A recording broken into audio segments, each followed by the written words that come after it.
राधे राधे दोस्तों, स्वागत है आपका आपके अपने यूट्यूब चैनल ग्रेडली एम क्लासेस में।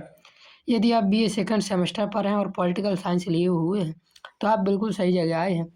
आपका सिलेबस जो है वो पॉलिटिकल थ्योरी एंड कॉन्सेप्ट का पेपर पर आधारित है। उस सिलेबस को मैंने पहले वीडियो पर डिस्कस किया हुआ है। हम क्या क्या पढ़ने वाले हैं, कैसे पढ़ने वाले हैं, हमारे सिलेबस पर क्या क्या है, इसकी सारी जानकारी मैंने फर्स्ट वीडियो पर दे दी हुई है, जिसका लिंक आपको डिस्क्रिप्शन पर मिल जाएगा। और मैंने चैनल पर प्लेलिस्ट बनाई है, आप वहाँ से जाकर भी देख सकते हैं। मैं आपको थ्योरी पढ़ाने वाला हूँ। थ्योरी के बीच बीच में कुछ एमसीक्यू करवाऊंगा जो कि इंपॉर्टेंट एमसीक्यू हैं। हर बार पेपर में जो रिपीट होते हैं उन एमसीक्यू को मैं आपसे पूछूंगा वो थ्योरी कंप्लीट करने के बाद। थ्योरी जैसी कंप्लीट होगी मैं आपसे एमसीक्यू पूछूंगा, जिससे आपका रिवीजन हो जाएगा और उन एमसीक्यू को आप रिपीट कर लेना। आपके एग्जाम में आने के 99% चांस रहेंगे उन एमसीक्यू के। मैं जितना पढ़ा दूंगा आपका पूरा पेपर यहीं से 100% फंसने वाला है। और यदि आपको यकीन नहीं तो आप, जैसे कि मैंने इससे पहले डेफिनेशन के बारे में पढ़ाया था, आप उसका किसी भी वनडे सीरीज से आप देख सकते हैं। आपको सारे क्वेश्चन बनने वाले हैं। आज हम स्कोप अर्थात क्षेत्र के बारे में देखेंगे। पॉलिटिकल साइंस का क्षेत्र कैसा है तथा इसका विस्तार क्या है, इसके बारे में हम देखने वाले हैं। चैनल पर नए हैं तो चैनल को सब्सक्राइब जरूर कर देना और बेल आइकन दबा लीजिए, जिससे आपको हमारे नए वीडियो का नोटिफिकेशन सबसे पहले मिले। पीडीएफ आपके लिए बहुत ही बढ़िया तरीके से बनाए हुए हैं। पीडीएफ के बारे में मैं आपको आखिरी में बता दूंगा। आप पीडीएफ देख सकते हैं कितने बढ़िया तरीके से मैंने बनाए हुए हैं। सबसे पहले मैं आपसे पहला प्रश्न पूछूंगा, उसके बाद आगे बढ़ेंगे। ये प्रश्न हमारे इससे पहले की वीडियो से पर आधारित है, जो कि हमारा पार्ट 1 था। ये हमारा यूनिट 1 का पार्ट 2 है। तो क्वेश्चन देखिए, इसका आंसर आप हमें कमेंट में बताएंगे। निम्न में से किस विचारक की परिभाषा सबसे अधिक व्यापक मानी जाती है? इस क्वेश्चन का आंसर हमें आप कमेंट बॉक्स में देंगे। और आंसर देते समय अपना टाइम, जैसे 2:23 1:52 1 मिनट 52 सेकंड पर ये क्वेश्चन मैंने पूछा है, तो 1:52 लिखकर सही आंसर जरूर देंगे। चलिए अब हम आज इसको अर्थात क्षेत्र के बारे में पढ़ते हैं। देखिए, भूमिका अर्थात इंट्रोडक्शन हम देखेंगे। प्रारंभिक काल में राजनीति विज्ञान को एक सीमित विषय माना जाता था, जिसका अध्ययन केवल राज्य और सरकार तक ही सीमित था। लेकिन समय के साथ समाज में परिवर्तन आया, लोकतंत्र का विकास हुआ और जनता की भूमिका बढ़ी। इसके परिणाम स्वरूप राजनीति विज्ञान के अध्ययन क्षेत्र में भी निरंतर विस्तार हुआ। अर्थात पहले हमारा राजनीति विज्ञान एक सीमित विषय होता था, किंतु धीरे धीरे अध्ययन के क्षेत्र पर इस पर क्या हो गया, विस्तार हो गया। इसी अध्ययन सीमा को हम राजनीति विज्ञान का क्षेत्र कहते हैं। अब आगे देखिए दिया हुआ है, राजनीति विज्ञान के क्षेत्र का वर्गीकरण हमें यहाँ देखना है। राजनीति विज्ञान के क्षेत्र के वर्गीकरण को हमने 2 भागों में बांटा है, एक परंपरागत क्षेत्र और एक आधुनिक क्षेत्र में। पहले हम देखेंगे परंपरागत क्षेत्र क्या है, फिर उसके बाद हम आधुनिक क्षेत्र अर्थात मॉडर्न स्कोप के बारे में देखेंगे। आपके सारे प्रश्न फंसने वाले हैं, टेंशन न लीजिए। आपको यदि यकीन नहीं तो एक बार आप सीरीज में अपने क्वेश्चन लगाकर भी देख सकते हैं, जो जो हम पढ़ा चुके हैं। देखिए दिया हुआ है, राजनीति विज्ञान का परंपरागत क्षेत्र के बारे में हम यहाँ पढ़ेंगे। परंपरागत राजनीति विज्ञान का विस्तार प्राचीन यूनान से लेकर 19वीं शताब्दी तक हुआ है। परंपरागत राजनीति विज्ञान का विस्तार कब तक हुआ है, तो याद रखना 19वीं शताब्दी तक हुआ है। कहाँ से हुआ है, तो प्राचीन यूनान से हुआ है। इस काल में राजनीतिक विज्ञान के मुख्य रूप राज्य केंद्रीय विषय माना जाता था। इसका अर्थ है कि राजनीति विज्ञान का अध्ययन राज्य को केंद्र में रखकर किया जाता था। अर्थात राजनीति विज्ञान केवल राज्य को ही लेकर इसका अध्ययन किया जाता था। दृष्टिकोण, परंपरा के दृष्टिकोण से यह माना जाता है राजनीति का अस्तित्व राज्य के बिना संभव नहीं है, इसलिए राज्य, व्यक्ति और सरकार तीनों का अध्ययन इसी क्रम में किया जाता है। तो अब हम राज्य का अध्ययन, व्यक्ति का और सरकार के संदर्भ में हम राजनीति विज्ञान के क्षेत्र का अध्ययन करेंगे। यहाँ से आगे दिया हुआ व्यक्ति के संदर्भ में अध्ययन कैसा होता है। परंपरागत राजनीति विज्ञान में व्यक्ति का अध्ययन स्वतंत्र रूप से नहीं बल्कि राज्य के संदर्भ में किया जाता है। परंपरागत राजनीति विज्ञान है, उसमें व्यक्ति के संदर्भ में अध्ययन जो होता है वह केवल व्यक्ति के स्वतंत्र रूप से नहीं होता, बल्कि उसमें किसको केंद्र पर रखा जाता है, राज्य को केंद्र पर रखा जाता है। यहाँ व्यक्ति का सामान्य मनुष्य से नहीं बल्कि राज्य के नागरिक से होता है। अब जिस राज्य का हम क्या करेंगे, राजनीति विज्ञान से अध्ययन करेंगे, तो वह राज्य से संबंधित होगा, अर्थात राज्य के नागरिक से संबंध होगा, मनुष्य, सामान्य मनुष्य से संबंधित नहीं होगा। हमें किसी और देश के मनुष्य अर्थात व्यक्ति से मतलब नहीं, हमें सिर्फ अपने राज्य, अपने देश के व्यक्ति से यहाँ मतलब होने वाला है। आगे देखिए दिया हुआ, इस दृष्टिकोण के अनुसार व्यक्ति राज्य का सदस्य होता है। व्यक्ति के अधिकार राज्य द्वारा प्रदान किए जाते हैं। व्यक्ति के कर्तव्य राज्य द्वारा निर्धारित होते हैं। व्यक्ति का राजनीतिक जीवन राज्य के भीतर ही संभव है। किस दृष्टिकोण के अनुसार? व्यक्ति के दृष्टिकोण के अनुसार। याद रखना, क्वेश्चन पूछा जा सकता है इनमें से कौन एक व्यक्ति के संदर्भ में अध्ययन का विषय नहीं है? तो ये तीन चारों दिए होंगे, अर्थात तीन में से एक नहीं होगा। अरस्तु ने मनुष्य को राजनीतिक प्राणी कहा है, जिसका अर्थ है मनुष्य समाज और राज्य में रहकर ही अपना पूर्ण विकास कर सकता है। यहाँ से इम्पोर्टेंट क्वेश्चन पूछा जा सकता है, मनुष्य को राजनीतिक प्राणी किसने कहा है? तो याद रखना, अरस्तु ने मनुष्य को राजनीतिक प्राणी कहा है, जिसका अर्थ होता है मनुष्य समाज और राज्य में रहकर ही अपना पूर्ण विकास कर सकता है। अतः परंपरागत राजनीति विज्ञान व्यक्ति का अध्ययन इसलिए करता है ताकि यह समझा जा सके कि राज्य नागरिकों के जीवन को कैसे प्रभावित करता है। आगे देखिए, अब राज्य के संदर्भ में अध्ययन, अभी हमने व्यक्ति के संदर्भ में किया, अब राज्य के संदर्भ में राजनीति विज्ञान का अध्ययन करेंगे। राज्य परंपरागत राजनीति विज्ञान का सबसे महत्वपूर्ण और केंद्रीय विषय रहा है। राज्य को व्यक्ति के सर्वांगीण विकास का साधन माना गया है। राजनीति विज्ञान राज्य के अंतर्गत निम्नलिखित विषय का अध्ययन करता है। राज्य की उत्पत्ति कैसे हुई? राज्य का स्वरूप क्या है? राज्य के क्या उद्देश्य हैं? राज्य के कार्य और राज्य और नागरिक के बीच क्या संबंध है? ये राज्य के संदर्भ में अध्ययन किया जाता है। क्या क्या किया जाता है? राज्य की उत्पत्ति, राज्य का स्वरूप, राज्य के उद्देश्य, राज्य के कार्य और राज्य और नागरिक के बीच संदर्भ किसके अध्ययन में संदर्भ में किया जाता है? तो यह राज्य के संदर्भ में अध्ययन किया जाता है। परंपरागत विचारधारा के अनुसार बिना राज्य की सुरक्षा संभव नहीं, न्याय संभव नहीं, व्यवस्था संभव नहीं। क्वेश्चन पूछा जा सकता है, परंपरागत विचारधारा के अनुसार बिना राज्य के क्या संभव नहीं? सुरक्षा, न्याय, व्यवस्था, या तीनों? तो सही आंसर हो जाएगा तीनों। सुरक्षा, न्याय और व्यवस्था तीनों ही राज्य के बिना संभव नहीं है। इसी कारण राज्य को राजनीति विज्ञान की मूल संस्था माना गया है। आगे देखिए दिया हुआ सरकार के संदर्भ में अध्ययन, राजनीति विज्ञान का अब हम देखेंगे सरकार के संदर्भ में कैसे अध्ययन होता है। राज्य और सरकार एक दूसरे से जुड़े हुए होते हैं, किंतु दोनों समान नहीं है। राज्य स्थायी संस्था है, सरकार अस्थायी संस्था है, अर्थात राज्य हमेशा बना रहेगा, सरकार आएंगी जाएंगी, परंतु ये देश, ये राज्य हमेशा बना रहेगा।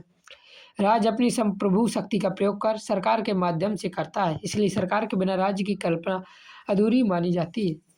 राज्य स्थायी संस्था है, सरकार अस्थायी संस्था है, फिर भी सरकार के बिना राज्य की कल्पना अधूरी मानी जाती है। किसी भी राज्य को चलाने के लिए, किसी भी देश को चलाने के लिए वहाँ एक स्वतंत्र सरकार अर्थात लोकतांत्रिक राज्य या लोकतांत्रिक सरकार होनी चाहिए, ये जरूरी है। अब आगे देखिए, विधायिका, कार्यपालिका और न्यायपालिका, इसका अध्ययन परंपरागत राजनीति विज्ञान के सरकार के अंतर्गत किया जाता है। सरकार के कई प्रकार होते हैं, जिनमें से लोकतंत्र, राजतंत्र और तानाशाही दिया हुआ है। तानाशाही का सिर्फ के भी आपने उदाहरण देखे होंगे, जैसे चाइना हो गया और नॉर्थ कोरिया हो गया। इस प्रकार सरकार का अध्ययन राज्य की कार्य प्रणाली को समझने के लिए आवश्यक माना गया है। अब देखिए, मैंने आपको ये परंपरागत रूप से राजनीति विज्ञान के अध्ययन के बारे में पढ़ाया है। इससे रिलेटेड आपके लिए 3 क्वेश्चन लिए हुए हैं मैंने, जो कि आप यहाँ करने वाले हैं, जिनका आंसर आप हमें कमेंट बॉक्स में देंगे, वो भी टाइमर लगाकर समय का, जिस समय पर ये हुआ। जैसे 8:23 पर ये मैंने क्वेश्चन पूछा, तो 8:23 पर इसका सही आंसर क्या होगा बताना। परंपरागत राजनीति विज्ञान में अध्ययन का मुख्य केंद्र क्या माना जाता है? तो इसका आंसर आप हमें कमेंट बॉक्स में बताएंगे। 3 क्वेश्चन लिए हुए हैं मैंने। परंपरागत राजनीति विज्ञान में व्यक्ति के संदर्भ में अध्ययन का सही अर्थ क्या है? ये हमारा दूसरा क्वेश्चन है। तीसरा क्वेश्चन हमारा दिया हुआ है, परंपरागत राजनीति विज्ञान में सरकार का अध्ययन क्यों किया जाता है? इन तीनों के आंसर आप हमें कमेंट बॉक्स में बताएंगे। आगे देखिए दिया हुआ है, राजनीति विज्ञान का आधुनिक क्षेत्र कैसा है? जैसे हमने परंपरागत क्षेत्र में पढ़ा है, राज्य के संदर्भ में, सरकार के संदर्भ में और व्यक्ति के संदर्भ में, इसी प्रकार राजनीति विज्ञान का आधुनिक क्षेत्र कैसा है, इसके बारे में पढ़ेंगे। 19वीं शताब्दी तक परंपरागत क्षेत्र रहा है हमारा। अब 20वीं शताब्दी में राजनीति विज्ञान के अध्ययन में महत्वपूर्ण परिवर्तन आए। अब यह स्पष्ट हो गया कि राजनीति केवल राज्य सरकार तक सीमित नहीं है, बल्कि यह समाज के प्रत्येक व्यक्ति और समूह को प्रभावित करता है। अर्थात सरकार केवल राज्य को प्रभावित नहीं करती, वहाँ के प्रत्येक व्यक्ति और प्रत्येक समूह को प्रभावित करती है। इसी कारण राजनीति विज्ञान के क्षेत्र को और अधिक व्यापक यहाँ से हो गया था। तो इसका अध्ययन हम देखेंगे, राजनीतिक व्यवस्था का अध्ययन करेंगे हम सबसे पहले। आधुनिक राजनीति विज्ञान में राज्य के स्थान पर राजनीति व्यवस्था की अवधारणा विकसित हुई है। क्वेश्चन पूछा जा सकता है, आधुनिक राजनीति विज्ञान में राज्य के स्थान पर कौन सी व्यवस्था की अवधारणा विकसित हुई है? तो याद रखना, राजनीतिक व्यवस्था की अवधारणा विकसित हुई है। राज्य सरकार, राजनीतिक दल, दबाव समूह, मतदाता और जनमत। अर्थात यहाँ से देखिए, राजनीतिक व्यवस्था में केवल सरकार ही नहीं बल्कि वे सभी संस्थाएं और प्रक्रियाएं शामिल होती है जो राजनीतिक निर्णयों को प्रभावित करती हैं। राजनीतिक व्यवस्था में शामिल है, याद रखना, राजनीतिक व्यवस्था में राज्य शामिल होता है, सरकार शामिल होता है, राजनीतिक दल शामिल होता है, दबाव समूह शामिल होता है, मतदाता और जनमत शामिल होते हैं। यहाँ से क्वेश्चन ऐसे पूछा जा सकता है, राजनीतिक निर्णय को राजनीतिक व्यवस्था में क्या शामिल नहीं होता है? इनमें से कोई 3 दे दिया जाएगा, एक होगा जो कि अलग से होगा। एमसीक्यू में अभी हम आगे चलकर देखेंगे जिनका आंसर आप हमें कमेंट में देंगे। तो राजनीतिक व्यवस्था में क्या-क्या शामिल होता है, अच्छे से याद रखना, राज्य सरकार, राजनीतिक दल, दबाव समूह, मतदाता और जनमत शामिल होते हैं। अन्य सामाजिक विज्ञानों से संबंध। देखिए, आधुनिक राजनीति विज्ञान को एक अंतर विषय माना गया है। राज्य और राजनीति को समझने के लिए अन्य सामाजिक विज्ञानों का अध्ययन आवश्यक हो गया है, जैसे इतिहास राजनीतिक घटनाओं की पृष्ठभूमि बनता है। इसके बारे में हम अगले पार्ट पर डिस्कस करेंगे। इतिहास, भूगोल, अर्थशास्त्र, समाजशास्त्र कैसे ये अन्य जैसे हमारी जो राजनीति विज्ञान है कैसे इतिहास, भूगोल, अर्थशास्त्र और समाजशास्त्र से संबंधित है, इसके बारे में हम अगली वीडियो में देखेंगे। इतिहास राजनीतिक घटनाओं की पृष्ठभूमि बनाता है, भूगोल सीमाएं और संसाधन, अर्थशास्त्र विकास, बजट, गरीबी, समाजशास्त्र जाति, वर्ग और संस्कृति के बारे में हम अध्ययन करते हैं। इसका पूरा अगली पार्ट का पूरा वीडियो होगा, आप वो वीडियो देख लेना जरूर। आगे देखिए दिया हुआ है, इससे राजनीति विज्ञान का क्षेत्र और अधिक व्यापक हो गया। परंपरागत में ऐसा नहीं था, राजनीति विज्ञान को सामाजिक विज्ञान से नहीं जोड़ा गया था, किंतु यहाँ से सामाजिक विज्ञान से भी जोड़ा गया है। अब देखिए दिया हुआ, राजनीतिक व्यवहार का अध्ययन भी किया जाता है आधुनिक राजनीतिक विज्ञान में। आधुनिक राजनीतिक विज्ञान में राजनीतिक व्यवहार का अध्ययन एक महत्वपूर्ण विषय माना जाता है। इसमें यही देखा जाता है, अर्थात राजनीतिक व्यवहार के अध्ययन में क्या देखा जाता है, लोग वोट क्यों देते हैं, अर्थात किसी पार्टी को कोई भी व्यक्ति वोट क्यों देता है, किस वजह से देता है। आजकल तो पार्टी हमारी धर्म का विषय बन गई है, किंतु पहले धर्म का नहीं देश का विषय होती थी पार्टी। जैसे लोग वोट क्यों देते हैं, राजनीतिक दल कैसे व्यवहार करते हैं, जनमत कैसे बनाता है और चुनावों में जनता की भूमिका क्या है, इसका अध्ययन राजनीतिक व्यवहार का अध्ययन कहलाता है। इस दृष्टिकोण ने राजनीतिक को व्यवहारिक रूप से समझने में सहायता प्रदान की है। आगे देखिए दिया हुआ है, सत्ता और अधिकार अध्ययन क्या है। आधुनिक राजनीति विज्ञान में सत्ता अर्थात पावर और अधिकार अर्थात अथॉरिटी का अध्ययन अत्यंत महत्वपूर्ण हो गया है। इसमें यह देखा जाता है सत्ता किसके पास है, जैसे वर्तमान में बीजेपी के पास है। सत्ता का प्रयोग कैसे किया जाता है, अर्थात देश को बनाने में किया जाता है, बिगाड़ने में किया जाता है, लोगों की यूनिटी बनाने में किया जाती है, या लोगों को बिखारने में, देश का इससे क्या प्रभाव पड़ता है देश पर, उसका अध्ययन सत्ता और अधिकार का अध्ययन के अंतर्गत किया जाता है। सत्ता और समाज और राज्य को कैसे प्रभावित करती है, इसके बारे में देखा जाता है। अब राजनीति को केवल शासन नहीं बल्कि सत्ता के वितरण और प्रयोग के रूप में देखा जाता है। अब क्वेश्चन देख लेते हैं एमसीक्यू कैसे पूछे जाते हैं, तो इनके आंसर आप हमें कमेंट में बताना। आधुनिक राजनीति विज्ञान में अध्ययन का प्रमुख केंद्र क्या माना जाता है, केवल राज्य, केवल सरकार, राजनीतिक व्यवस्था या संविधान। ये हमारा पहला क्वेश्चन है। दूसरा हमारा क्वेश्चन दिया हुआ है, आधुनिक राजनीति विज्ञान में राजनीतिक व्यवहार के अध्ययन का मुख्य उद्देश्य क्या है। सही आंसर बताना, ABCD करके आप सीधे बता सकते हैं कौन सा सही आंसर। आखिरी क्वेश्चन हमारा है ये दूसरा क्वेश्चन, हमने 2 क्वेश्चन लिए। अगले वीडियो को स्टार्ट करने से पहले हम आपको एक क्वेश्चन देंगे जो इसी से रिलेटेड होगा। चलिए इसका निष्कर्ष और हम देख लेते हैं कंक्लूजन क्या निकला हमारे राजनीति विज्ञान के क्षेत्र के बारे में पढ़ने से। राजनीति विज्ञान का क्षेत्र समय के साथ निरंतर विस्तृत हुआ है। परंपरागत राजनीति विज्ञान जहां राज्य, व्यक्ति और सरकार तक सीमित था, वहीं आधुनिक राजनीति विज्ञान राजनीतिक व्यवस्था, व्यवहार, सत्ता और सामाजिक प्रभावों का भी अध्ययन करता है। इस प्रकार राजनीति विज्ञान आज एक व्यापक, गतिशील और जीवन से जुड़ा हुआ विषय बन चुका है। याद रखना। अब PDF के लिए कुछ बच्चे पूछेंगे PDF कैसे मिलेगा, तो PDF के लिए आपको हमारे टेलीग्राम से जुड़ना होगा, जिसके लिए आपको 9 रुपये का पेमेंट करना होगा।